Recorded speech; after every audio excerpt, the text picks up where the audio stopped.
We're also going to have a regional calibration that we're going to make on hospitals. You have many hospitals that are very quiet. Some hospitals are actually laying off people, believe it or not, in the middle of this because they have no patients. We are going to, we artificially stopped the number of patients going into a hospital because we ended what's called elective surgery, elective treatment. And therefore people can't go into the hospital for an elective procedure. In those parts of the state and in those hospitals where the hospitals are laying off people because they're so quiet and they have that capacity, and capacity for the virus is not an issue, we're going to allow elective outpatient treatment, which means the number of beds remain available because the number of people using those beds is still relatively minimal. And we're going to allow it in those hospitals and counties in the state that do not have a COVID issue or we couldn't need their beds in case of a surge. This will not include Westchester, Rockland, New York City hospitals, et cetera, because we have a real COVID problem there. It won't include Erie County or Albany County or Dutchess and several other counties where we still need to protect those hospital beds in case we need them for COVID. On testing, people need to understand this issue because it's going to be determinative and it's complicated and it's been somewhat politicized. And now you hear different arguments about testing. Here are the simple facts on testing. And again, testing is something that no one would have expected as an issue, right? Testing we do in this country, and nobody really noticed. We have a whole system. It's a private sector system. And when you went to the hospital and the doctor said you have to have your child checked for this, so you have to be checked for this, you go to a lab, you have your blood tested. That was the testing system. No one ever imagined this testing system was going to become hyper relevant to survival and would need a capacity of 20, 30, 40, 50 times what the system was doing. So this came out of the blue in many ways. And it's one of the lessons we will learn. But for us, it came out of the blue. How does it work? You have national companies that are private manufacturers of laboratory equipment, and their piece of equipment can operate their test kits, okay? And there are a number of these private sector companies. And they make a machine, they sell that machine to labs, a network of labs all across the nation. We have about 211 labs in New York State. They buy these machines from these national companies, and they then have that machine. Sometimes they buy a number of machines from different manufacturers, and now they have a number of different machines. Some have higher output, some have lower output.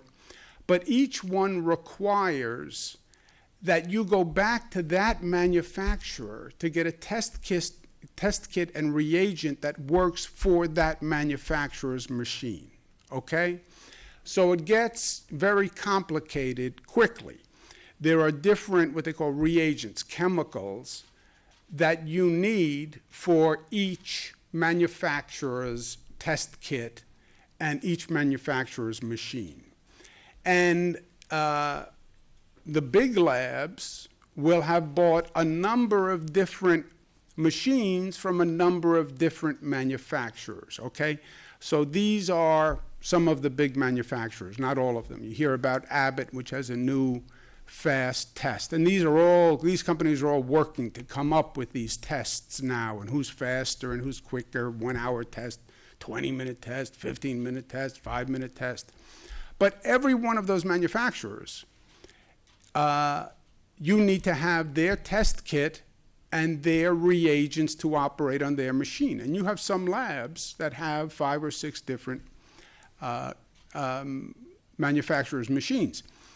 When you go to the manufacturers and you say, I need you to increase capacity, many of the manufacturers are saying, I can't get enough reagents. I can't get enough swabs, these cotton swabs. I can't get enough vials. I just don't have enough material for my own test kits.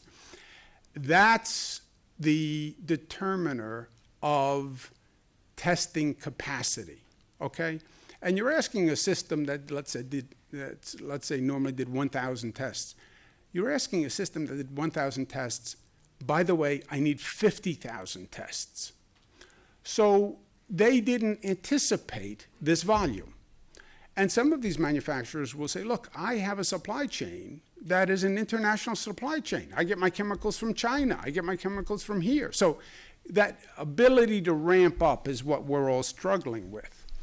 And every state is in charge of administering testing because the 200 labs in New York State are regulated by New York State. I regulate the 200 labs. It's only appropriate that the state should be in charge of actual testing in the state. I agree with the federal government's position on that. I have 200 labs.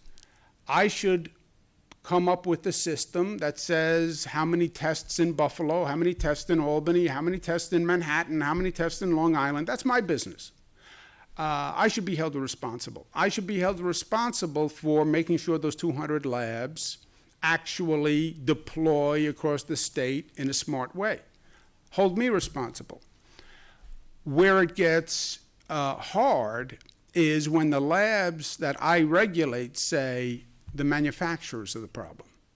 And then I call the manufacturers, and the manufacturers say, I can't do it because it's an international problem. That's where we are now. Last night I get home. I have my 3 daughters with me now, which is a joy 99.9% of the time. We're sitting there, we're watching the news. Governor Larry Hogan comes on the news. Great guy, governor of Maryland, Republican, chairman of the NGA, National Governors Association, and vice chairman, so I work with the governor. And Governor Hogan says, I bought 500 test kits from South Korea. And there's a picture of Governor Hogan at the airport, South Korea airliner, and Governor Hogan says, I got 500 test kits from South Korea. And my daughter turns to me and looks at me and says, wow, that was really smart. And she just looks at me, doesn't say anything else. She didn't have to. I felt an immediate wave of guilt descend upon me. One of my other daughters, who was a little more pointed in life, a little more literal, said, why didn't you think of that, Dad? Why didn't you think of buying test kits from South Korea? So now I was really just feeling de minimis as a governor. Larry Hogan is a better governor. Why didn't I think of buying test kits from South Korea? Why didn't I think of buying test kits from Korea? Why didn't from China? It's not what states normally are responsible for. God bless Larry Hogan. He really thought outside the box and was very creative. But that piece is where the federal government can help us. Take that national manufacturer and that supply chain for the national manufacturers and let the federal government figure out South Korea and China and international supply issues. Rather than have 50 states now figure out how to go be like Governor Hogan and figure out how to buy tests in South Korea. That's where the federal government should help. And that's the intelligent distribution of responsibility on testing. So the federal government's right. The states should take the lead. Yes.